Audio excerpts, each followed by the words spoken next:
Okay, so hi everyone.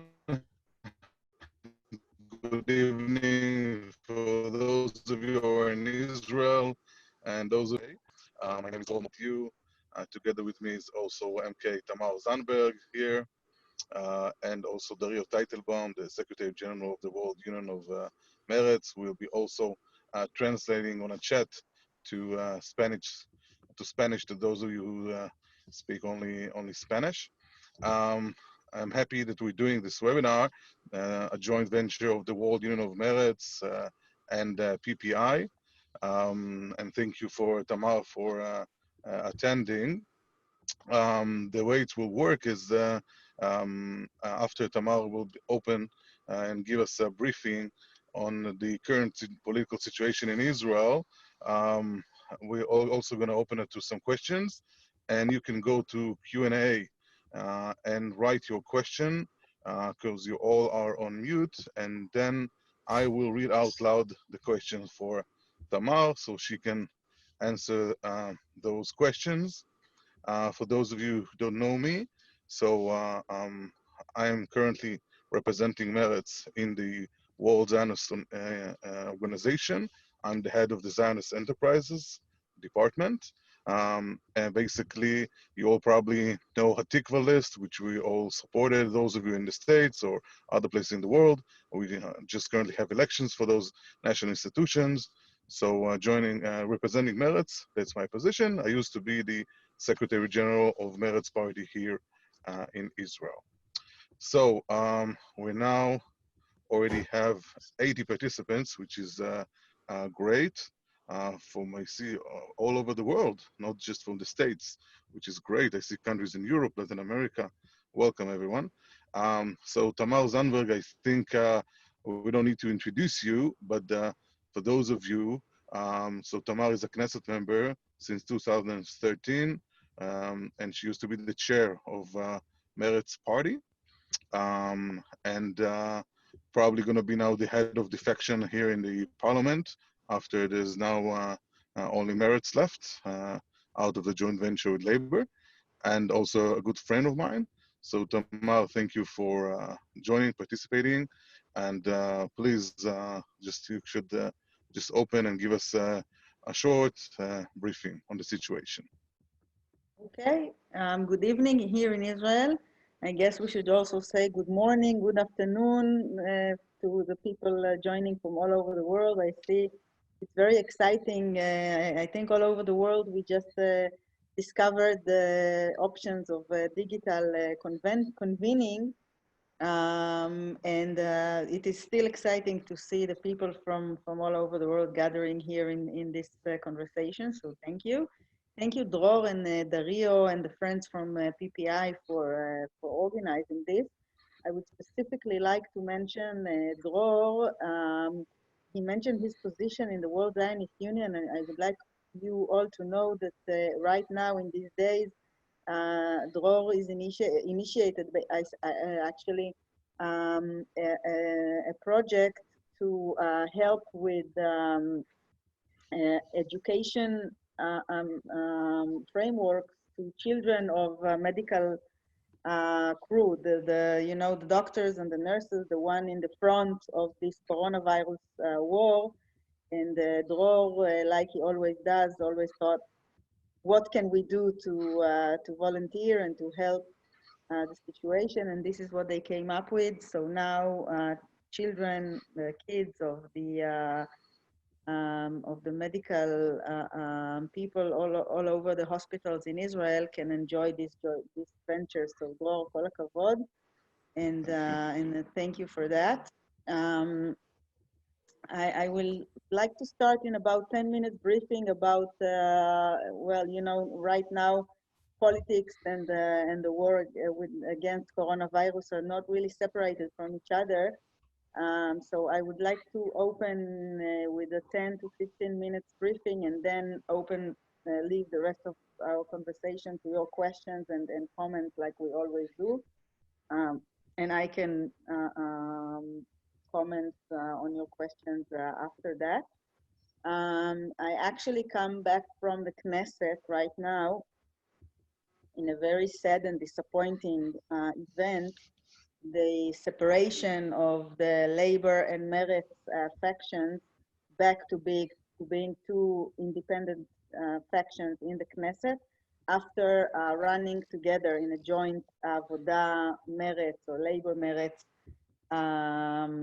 list in the last elections only a little over a month ago, in the beginning of March 20.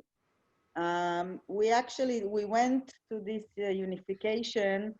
I think many of you in previous conversations that we had, many of you asked me, what is the future of the left in Israel, of Meretz, of labor? Are you going to joint ventures? Are you going to run together? And we actually thought that we could give a new hope to the left in Israel by the joint list. Well, it's not the joint list because there's a party called the joint list, but a list that was ran together of Labor and Meretz, led by Amir Peretz. And today we had to separate the two factions back to what we used to be, not because we wanted to, but because unfortunately Labor is now talking to Benny Gantz and Prime Minister Netanyahu about what they call a unity or a emergency government. I could understand such a step if that was really an emergency government to face the challenges of coronavirus, like is being done right now all over the world.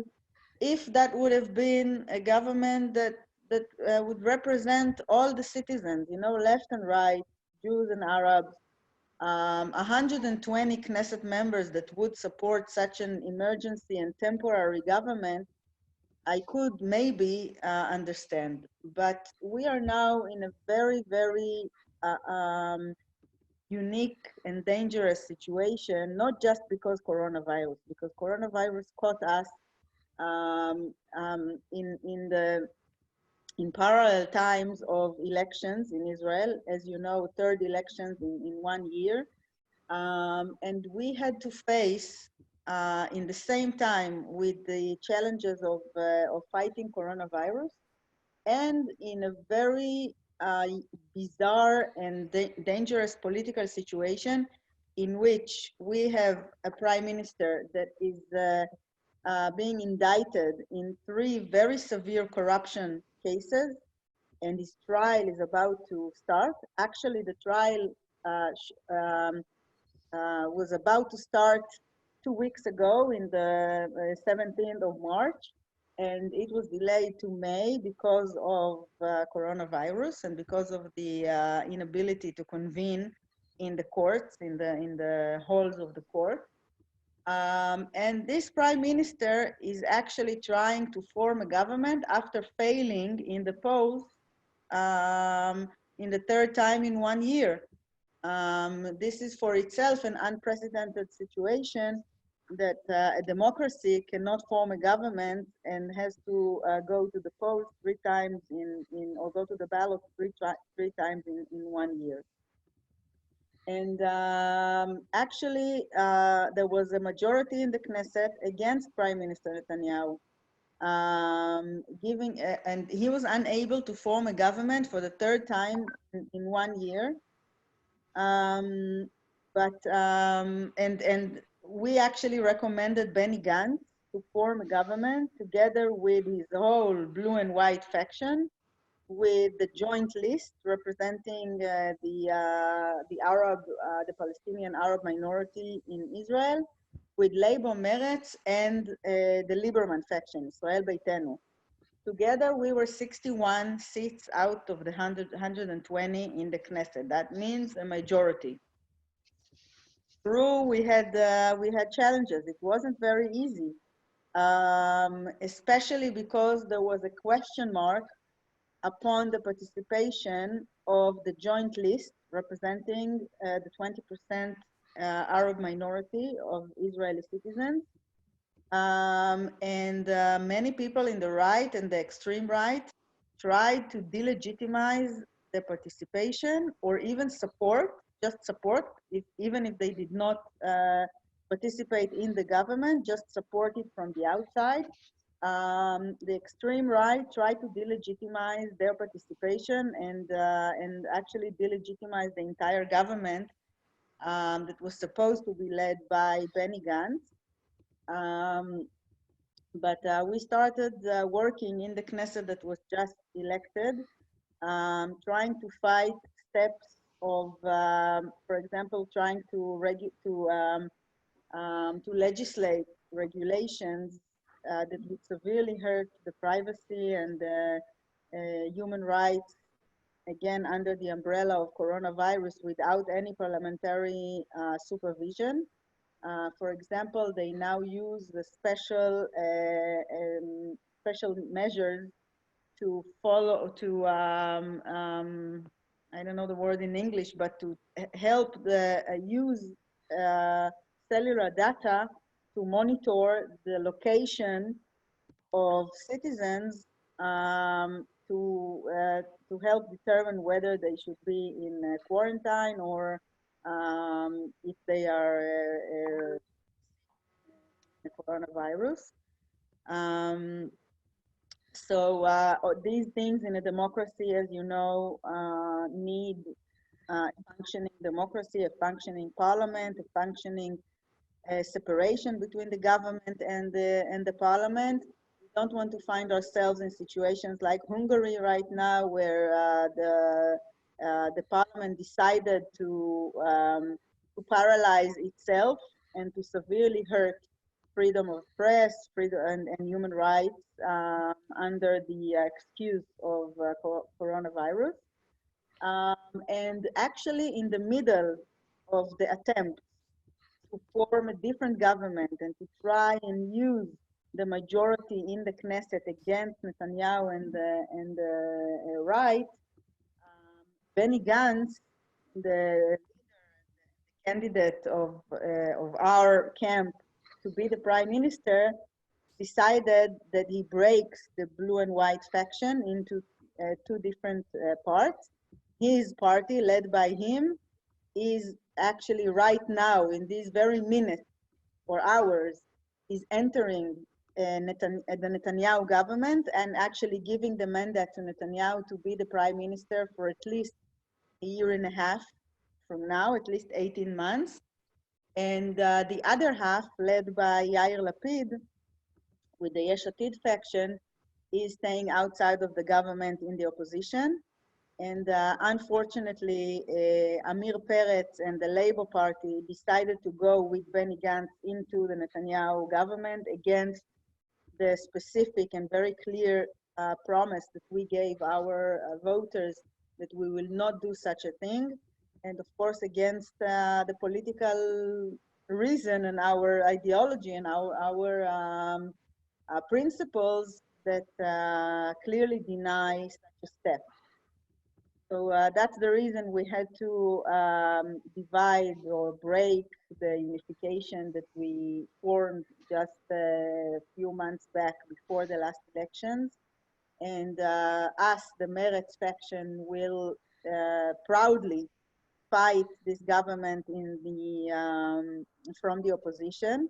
And just the last sentence, just to stress how bad this government is going to be is that about 2 or 3 hours ago, the details of the forming agreement between Likud and the Blue and White were published to the public, and they revealed the attempt to annex the settlements in the West Bank. And you know that annexation is one of the worst dangers that we in the democratic and liberal camp in Israel fight for the last few years. We think that is a true danger, not only to the two-state solution, and of course it is devastating for the two-state solution, but also to the future of Israel as Jewish and democratic state, like we dreamed, and we want to see Israel continuing in that path, because we predict another round of violence that will, or intifada that will emerge as a consequence of that of annexation. It is a clear danger to the peace treaty with Jordan that proved itself in the last 20 years. It is and of course almost, it is truly devastating to the two-state solution that for us is the only future for a viable Israel and Palestine, neighboring alongside with each other, both living in peace and security. And right now, today, Netanyahu and Gantz agreed that Netanyahu could go ahead with annexation with the consent of the American administration in this coming summer, starting from July 2020. And we see that as a clear and immediate danger to everything we believe in, and practically to the future of Israel. So our conclusion is that it is not an emergency government to fight coronavirus, but it is an emergency government to save the prime minister from his indictments, and to bring to life the worst dreams of the extreme right against the interest of all Israelis and of Israel. So I think I will stop here for the introduction, for the opening, and open it up for conversation and your questions. Thank you, Tamar, very much. First of all, I see your daughter is there, Yes. so I'd like to take this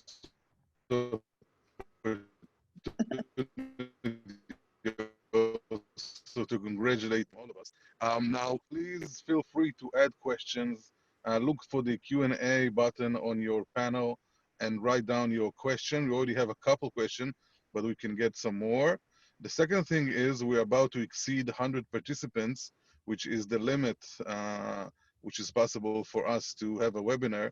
So if some of you would like, it's also possible. We are live on Facebook on the PPI page, so you can also exit this conversation and go live on Facebook. So we'll have some more room for other people who hopefully will join us soon.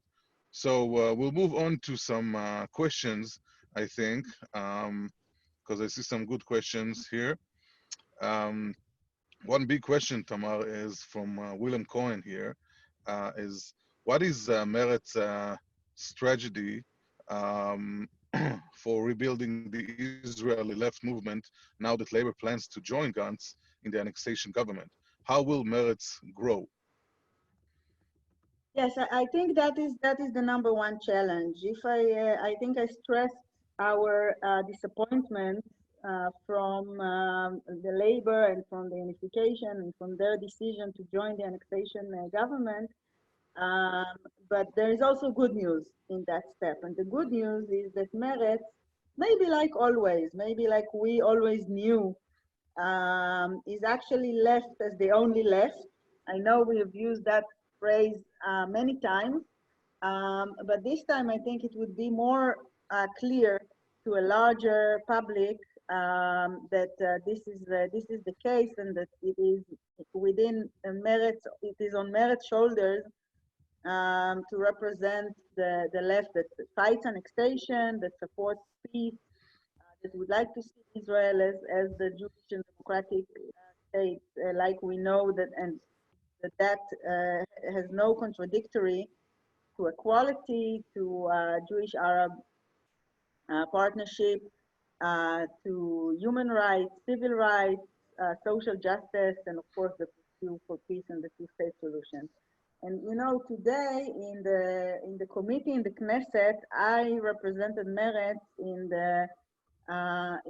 when we applied for the separation of the two factions, and I met Amir Peretz there, and he said to me and to the committee that they went the unification with Meretz in order to save Meretz, because otherwise Meretz would not cross the threshold.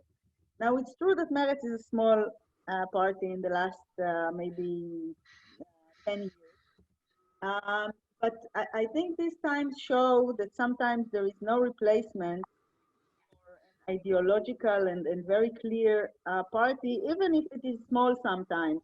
And I said to him, you know, Amir, member of Knesset Peretz, if we went to these elections separately, and Meretz would promise, like we did together, not to enter the Netanyahu government, and Labor would reveal to the Israeli public your plans, what you are doing now. That means becoming a junior, not even a senior minister in the Netanyahu annexation government. I think Meretz would have grown, and it would have been Labor not to cross the threshold if you had been honest with your voters. So I'm sad and I'm disappointed today, but I'm also proud and optimistic that Meretz is truly left the only party that is both that has, you know, the faith of its voters, that we actually do what we promise, and also loyalty to our ideology, and we will never sell it for any kind of a job in the government or for anything else. So I think this is the two basic uh, um, the two basic things that we will come to the public again and again and again, and say to them that we are the only ones that can be trusted and trustworthy. And I'm sure that in the face of such a large government that will find itself supporting an annexation, we can grow on that platform with all our principles, including something that was revealed in the last year, how important it is in Israeli politics, and that is the Jewish-Arab political partnership. Because I think a huge crowd in Israel and a huge public discovered what we know, that it is impossible to present a viable democracy with a democratic bloc and a progressive government if you relate only to the Jewish part of Israeli citizens, neglecting or ignoring the 20% of the Arab participants or citizens. Okay, thank you.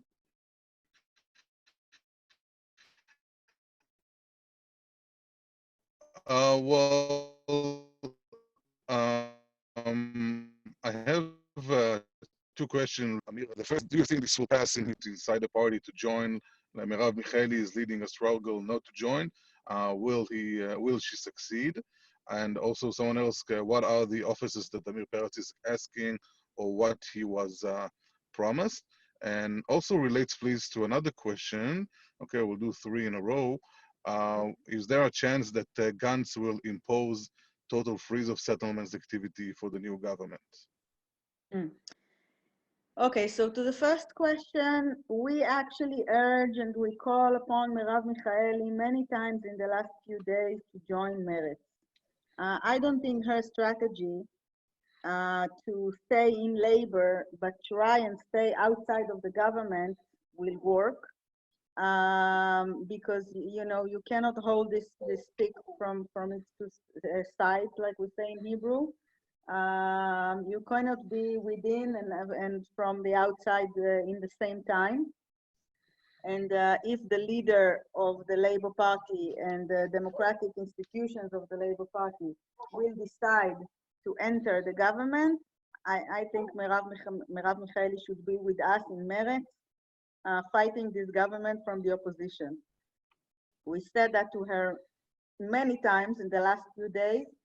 Her decision right now is to stick with Labor. I think it's a huge mistake. I think it's a stinking boat, and she should escape actually now, sooner than later, actually yesterday. Unfortunately, she does not agree. I must say that I cannot understand why. Maybe it's just the habit, you know where the place where she's been serving for a few years. I don't know why. I think she should have realized the size of the hour and leave labor and join Meretz. But of course, I cannot force her to do so. And right now, her choice is not to. Amir Peretz and Itzik Shmuli are they are going to be two social economic ministers. Amir Peretz probably, what they're talking right now, is the Minister of Economics, and Itzik Shmuli, the Minister of Welfare. Um, and they kind of convince themselves that they will be able to influence a little bit maybe on the social economic issues that both of them are very familiar with and affiliated with.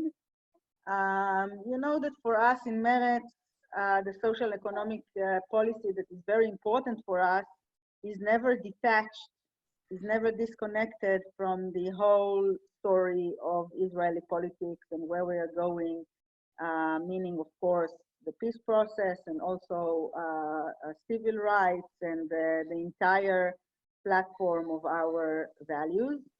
So this is why we think their decision is wrong, and eventually they will not be able to fulfill their desires in a government that is totally opposite of what they believe in all areas.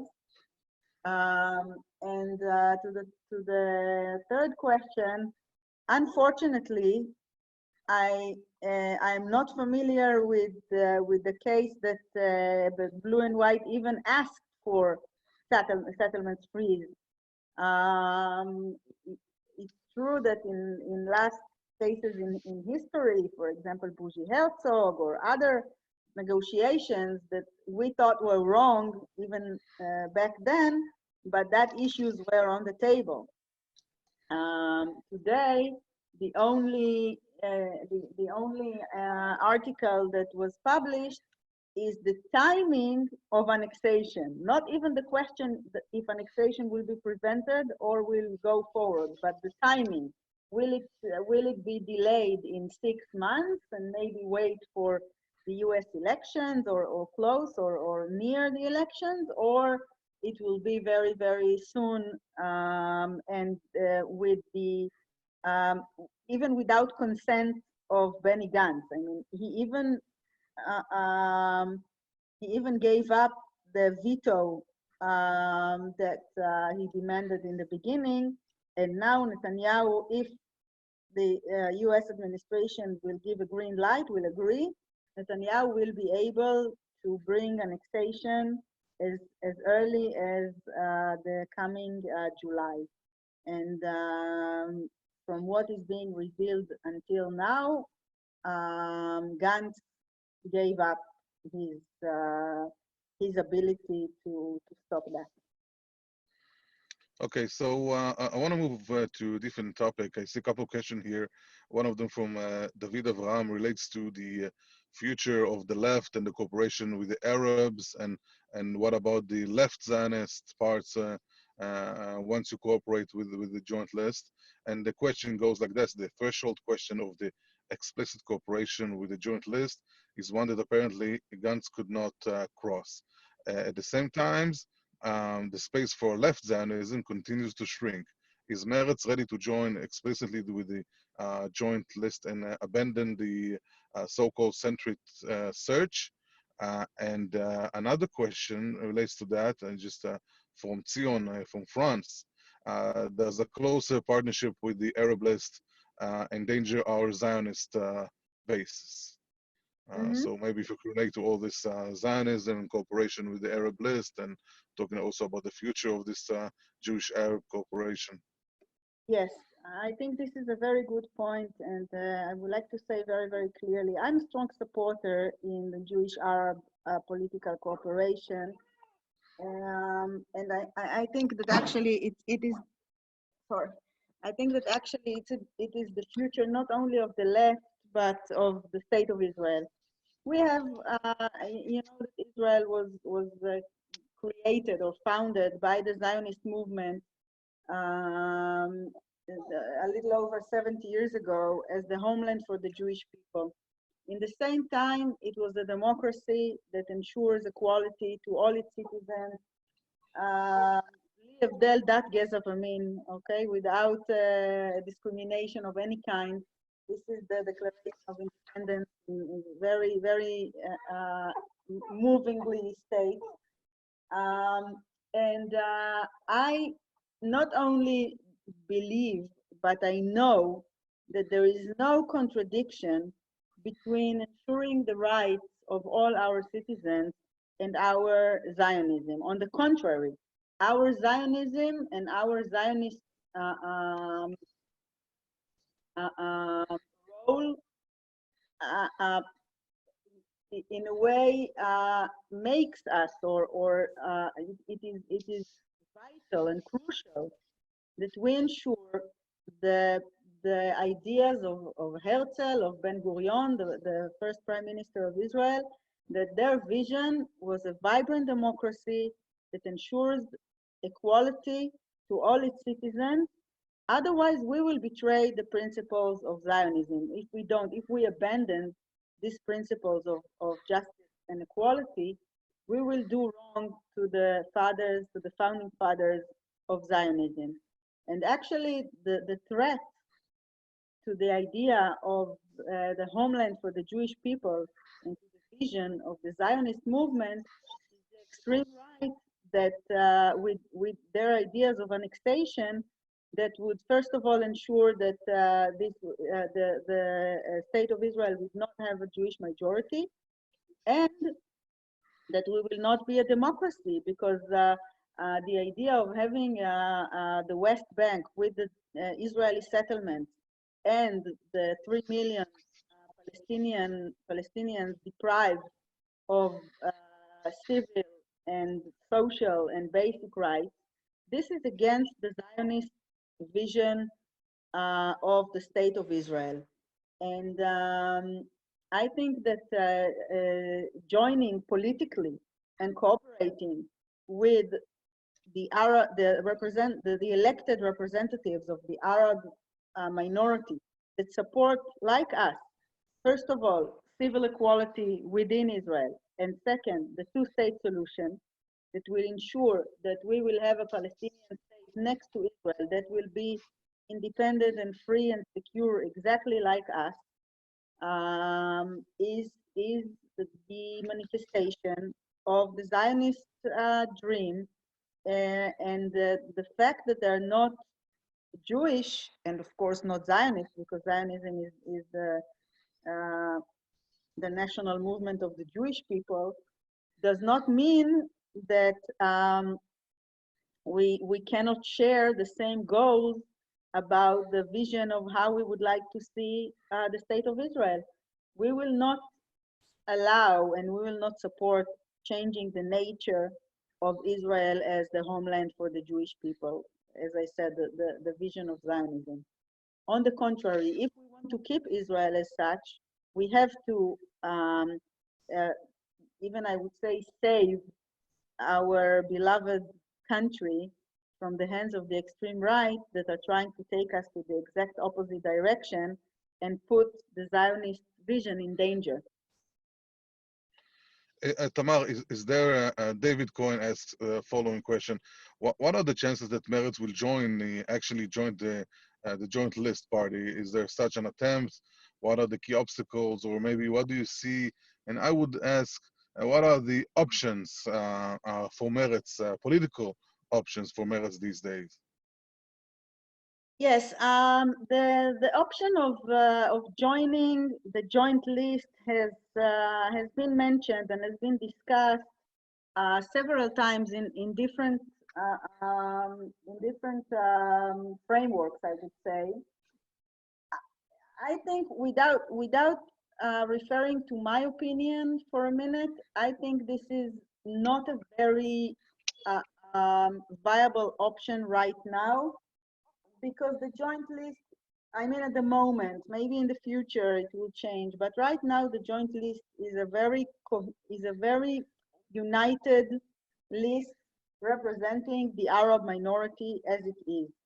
I believe that we have to open a more long-term discussion and maybe start with a not with a parliamentary party, but with some civil cooperation. Uh, and at the same time, um, having some kind of a parliamentary cooperation that will derive from the fact that we share the opposition right now, and see in the future how it goes. Again, not because of merit, but because of more because of the nature of the joint list right now and the way it has uh, um, it has built itself as a very very clear representative of the Arab minority. I think there are many issues on which we support in solidarity and we support equality, and we are merits are very important as the main Jewish or Jewish Arab political factor that supports equality and that is in solidarity with the joint list and opposes the racism of the extreme right and their attempts to delegitimize the Arab citizens and the left. I think that merits right now, after the events of the last days and since the election and the forming government, merits, the best strategy for merits right now is to run independently, is to, or at least, you know, to say run independently or anything about the next election. The next elections, I think, would be too soon. We don't even know if the next elections would be this year, as some people predict, or it would take about 3 to 4 years before they come. Oops, hold on. Sorry for that. I have a 7 weeks here, and she has no. This is fine. Um, Maybe there's in the meanwhile, the Charlie asked, do you know about the results of the WZO elections? So maybe I will answer that questions Yeah. regarding the World Zionist Organization's election in the meanwhile. Mhm. The elections mainly took place until now in the United States. We are in the process of other elections in other parts of the world, although they are quite suspended at the moment because of all the corona issue. But in the United States, there were very interesting results. First of all, thank you everyone who's supported the Tikva list, which was mainly a Meretz Labor list that would help Meretz and Labor here in Israel in the World Zionist Organization. Although now, after Labor joined the government, I must say that I don't know how they would be able to represent the value of Hatikva back here in Israel. But this is something that we would discuss. But I must say that Hatikva, which is the progressive left, has grown in that election. We've grown from 8 mandates to 10 mandates in the US part of the World Zionist Organization's Congress elections, and also gained much more number of votes from 3,000 to 8,000. And this was a very important thing for us. A lot of organizations came together for a coalitions, J Street, JNF, the New Israel Fund, and others, and together with Ameinu and PPI and a lot of other good organizations, we achieved a very good results.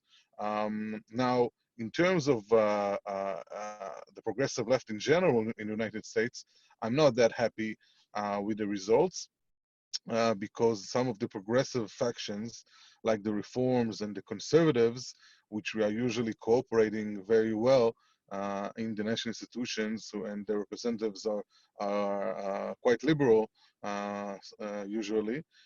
They lost some seats, and the right-wing Orthodox and even for the first time ultra-Orthodox party gained huge number of votes. They got 20,000 people to vote for them out of the 120,000 on ultra-Orthodox, non-Zionist even list.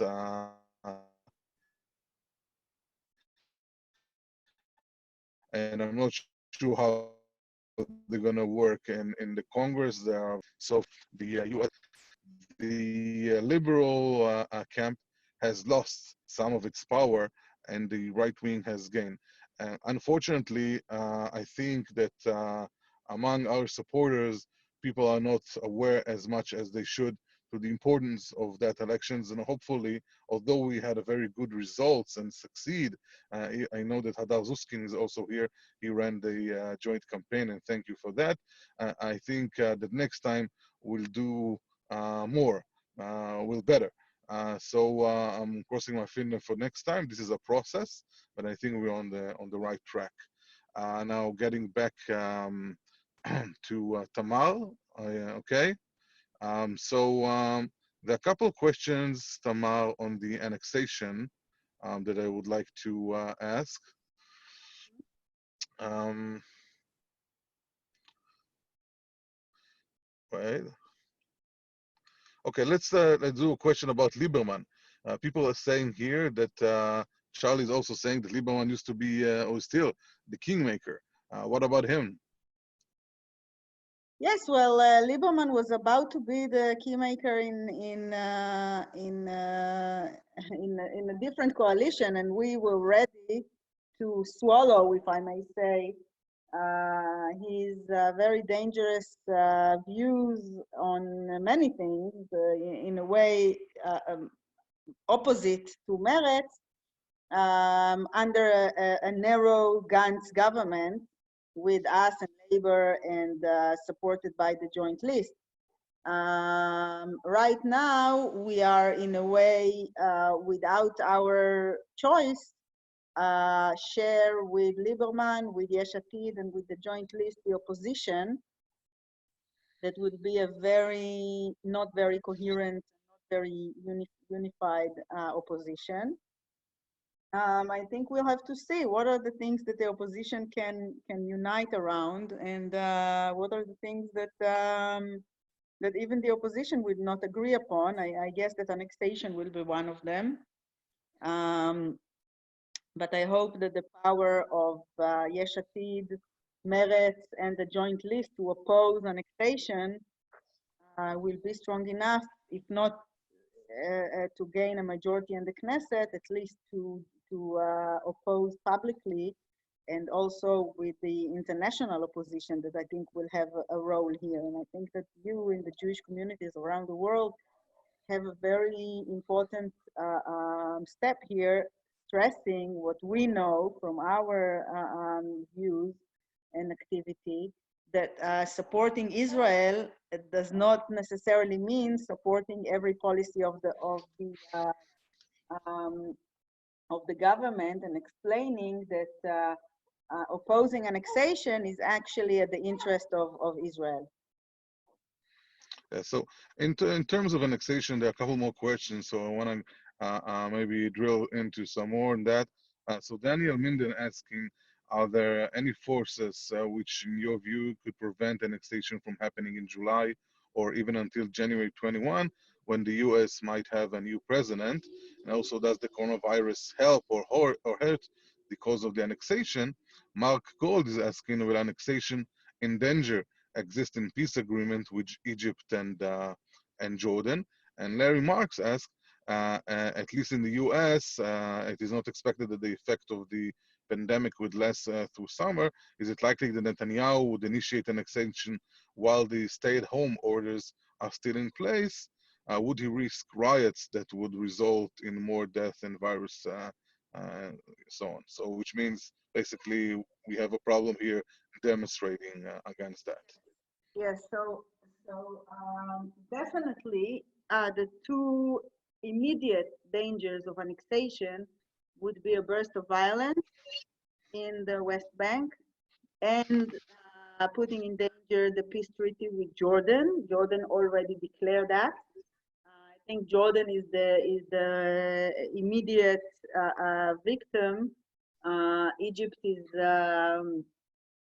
I mean, Jordan, because of geographical reasons, and also because Jordan is one of the parties that is involved in the in some issues regarding the agreement with the Palestinians. The peace treaty with Jordan would be the immediate danger of cancellation or suspension or something of that kind. Um, I, I, I think that the question of the US administration and what will happen in the elections in the end of the year is a major point. That's a major reason why Netanyahu wanted to go forward with that so quickly, because he felt that if Trump does not go back for 4 more years, then it would be, of course, there will not be an American consent. I heard a statement from Biden yesterday or the day before that I thought was very important. And I think that the Democratic Party and maybe some Republican representatives has a very important role right now, um, because the question of the bipartisan support of Israel and the bipartisan cooperation and the bipartisan support of the two-state solution actually is now on stake. And the louder we can stress in America and here and actually the entire world how dangerous, how not in consensus this step of annexation is, and the sooner we make that, the better. And actually making the point that this is an idea of the extreme right in Israel and the extreme right in America, rather than a consensual step that is widely supported in the two countries. It is very important, and I think that again the Jewish communities here as the front of supporting Israel in America is also very important. I'm not sure. The only what can be done to prevent it from happening in July is a strong public opinion against it in America, because it needs, like, this is what they agreed, and I don't think Netanyahu would do that against American consent. And of course, I think it will raise a lot of negative public opinion here. And of course, we cannot rally now. But actually, there was one digital demonstration regarding the steps against democracy here in Israel a few weeks after the election. And that was a huge success. And it was also covered all over the world. And so that we can do. And back then, they had 500,000 participants in the first digital demonstration in Israel. So we can do that as well. I have a question here from Beckerman, who's asking, is there any chance of reapproachment between Meretz and Lapid? Is this a viable direction? And also another question on a different party, again on the joint list, Howard is asking, is the joint list prepared to accept Israel as Jewish and democratic state? So maybe you can relate to those two parties. Yeah. So first of all, the question about Lapid, I must say that after the last year, when as Meretz, we tried two different unifications, one with Barak and Stav Shafir, if you remember, and the second with the Labour Party, and both of them were unsuccessful in different ways, but very clearly unsuccessful. I actually think that our conclusion is that actually Meretz has no replacement for what it is, and I would not like to see it, and I'm saying that as someone who supported the two unifications in the last year. So That wasn't my opinion in the September 19 elections and in the March 20 elections. But now, after our experience, I think that merit should go back to itself and to its core values independently. I think that is the best way we can present ourselves both ideologically and politically. As for the joint list, I guess that the definition of Zionism and the exact character of the state of the Jewish nature is something that will not be agreed between Meretz and some parts or maybe all of the joint list. So many of our shared values, like for example, supporting the two-state solution, supporting equality, civil rights, human rights, and social justice, if we go across the joint list that, as you know, is for itself made out of 4 different sections. One is Islamic, that we do not share many of our women rights, human rights, gay rights, and religious uh, separation of state and religion, we don't share with them.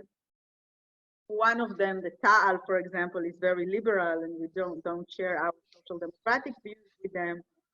I guess with all of them, no, with Balad actually, we do not share our support of the two-state solution because they support one state for all.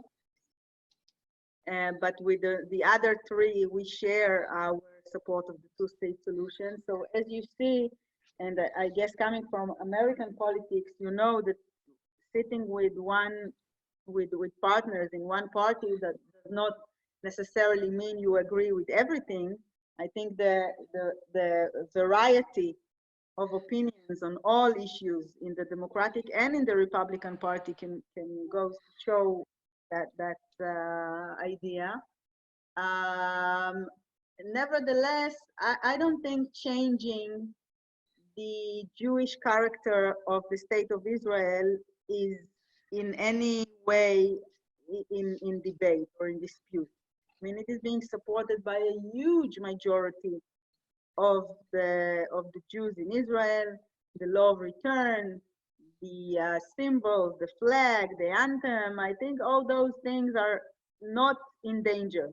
On the other Okay. hand, the future of the two-state solution and the future of Israel as a vibrant democracy with the reality of occupation, these ideas, these are the ones that put us in danger, and I think they are much more urgent to solve with our partners than others. Okay, we move to a different topic. I know we deal a lot with women's rights and feminism. So we have a question here from Ina.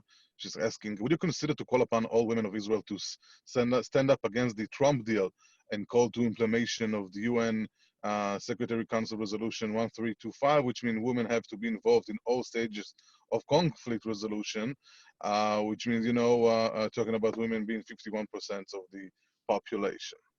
Mm-hmm. Yes, I'm a very strong feminist myself, and Meretz is in the front of these issues. I think Resolution 1325 is one of the most important, especially here because we are a conflict area, and because participation of women in negotiations and in taking into consideration the needs of all citizens when it comes to conflict areas is very, very needed here.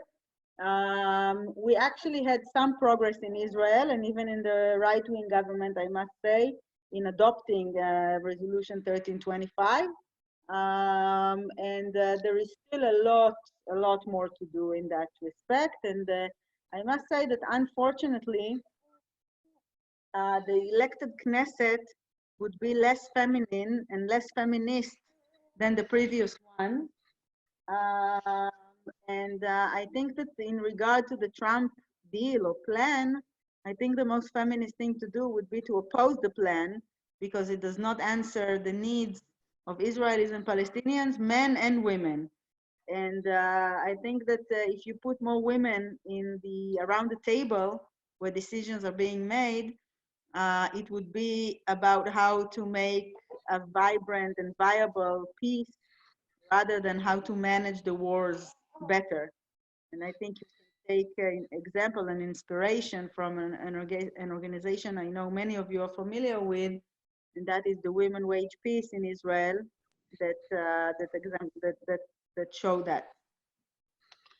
Okay. Now I have one last question or two questions, and then we're gonna also end, so you can answer those two questions, and also a few last remarks for our friends outside of Israel, and what our message is for them. And Eric, so Eric is asking Tamar. So, given you answer about the Israeli left, what do you look for from friends of the left outside of Israel? And David Stone is asking, we in the US are often told that we have no right to assert any position about Israeli government policy, including, for example, annexation, because we are not citizens of Israel. Do you agree? And if not, and I hope you're not, why not? So maybe you can relate to that and also give some ending remarks. Yes, I think that the two questions are combined, and also with my final remarks about our cooperation and what we can do together. I think this is very important times for cooperation between us, the progressive and liberal camp here in Israel, and our supporters all over the world because of what is on the table, because of annexation, because of the Trump plan, because the destiny or the future of Israel would be much affected from what will happen in the US and in other places, in the EU and other places around the world. And I think here in Israel, we face similar challenges to what we see in the US, in South America, in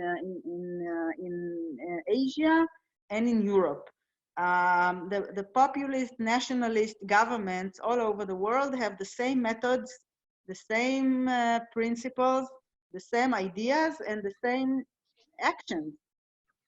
And they're all friends with each other, by the way, from Duterte to Bolsonaro, to Urban, Trump, and Netanyahu. Many of them have similar lines of action and similar lines of expression, and they are all not in the interest of their own citizens. And I think stressing that and saying that is a very clear role and something that we have to do together, because the progressive camp and the liberal camp all over the world also has to join together against their dangerous policies. And I think the Jewish communities around the world, and it is not dependent on voting. Of course, you are welcome here because of the law of return, but it is not a condition to share the destiny of the state of Israel. That is the idea of Zionism and the idea of Israel being the homeland for the Jewish people. It means that you have a homeland here, even if you're not a citizen, and the fate of the Jewish people all around the world is connected. This is what the World Zionist Congress and the World Zionist Organization is reminding us all the time. And I think that the Jewish communities around the world have a role in knowing and stressing and saying openly and clearly what is in the best interest of Israel, and that is not supporting annexation, even if the Israeli government will say so, and that is not supporting freezing of the two-state solution, even if the Israeli government will say so. And what you need to know is that you have partners here in Israel, and that is us, and that is the progressive camp, the liberal camp that is not very small, like sometimes people say we are. There is many Israelis supporting what we here in this conversation know is in the interest of Israel. We actually sometimes have also a majority, like we did right after the elections. But as I said, it was damaged by some members of our camp that decided to join the government. Still, it does not make anything the government does correct or justified. And I think this is a message that we must put together in our joint frameworks. Dror talked about Hatikva list. Here we still have merits in these positions, and in any country where you live, I think the opinions of the Jewish communities vary from being a very vast majority, like in the U.S., to being maybe a minority in other countries. But it does not matter. You don't change your ideology on the basis of whether you're a majority or a minority. That can change, but the mere justice of what we think and do and say will never change. And I think I would like to congratulate all of you in happy Passover, Pesach Sameach. It will be a unique Pesach that we will have to celebrate in much smaller groups and families than we used to. But also, there is a very famous Hebrew song by Meir Ariel saying, "Avarnu et Paro, na'avor gam et ze." It means if we live through the bad situation in Egypt when our forefathers went there, then we can handle with any kind of obstacle or challenge that the Jewish people will face. And we have a small baby here that also agrees to that. So Okay, so world, and thank you. Tamar, thank you. So we have a couple more questions, but we are running out of time. Unfortunately, we'll keep it for next time. We'll all keep on fighting here in Israel and abroad. Thank you all very much for participating. Tamar, thank you very much. Danish, Karen, everyone who organized it, Dario, thank you all very much, and see you next time. Thank you all, and goodbye.